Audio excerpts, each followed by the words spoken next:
उत्तर प्रदेश के एक छोटे से गांव में सविता नाम की एक सीधी सादी लड़की अपने माता पिता के साथ रहती थी।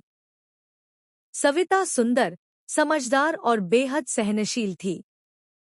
उसके माता पिता ने उसकी शादी पास के गांव के रहने वाले विक्रम से कर दी। विक्रम बाहर से तो पढ़ा लिखा और समझदार लगता था, लेकिन असल में वो बहुत ही गुस्सैल और अहंकारी इंसान था। शादी के शुरुआती कुछ दिनों में सब ठीक ठाक चला, लेकिन धीरे धीरे विक्रम का असली चेहरा सामने आने लगा। वह छोटी छोटी बातों पर सविता को डांटने लगा।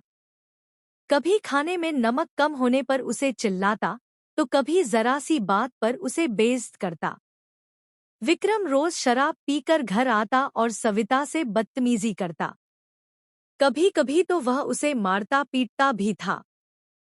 सविता के शरीर पर जख्म तो होते ही थे, लेकिन दिल पर जो चोट लग रही थी वो और भी गहरी थी।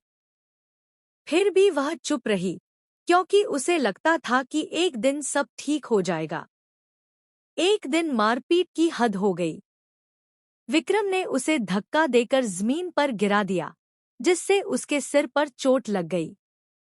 अगले दिन उसकी सास कमला देवी ने उसकी हालत देखी तो हैरान रह गई। उन्होंने विक्रम को बहुत समझाया, लेकिन वो नहीं माना। कुछ दिन बाद सविता के माता पिता को जब यह सब पता चला, तो वे उसे अपने साथ वापस ले जाने आए। लेकिन सविता ने मना कर दिया। उसने कहा, मैं किसी से हारकर नहीं जाऊंगी। मैं विक्रम को उसके ही घर में आईना दिखाऊंगी। सविता ने सब्र और समझदारी से काम लेना शुरू किया। उसने विक्रम से बहस करने की बजाय उसे हर बार शांति से जवाब दिया। जब विक्रम गुस्से में होता, तब भी वह उसकी सेवा करती रही। विक्रम को धीरे धीरे अपनी गलती का एहसास होने लगा।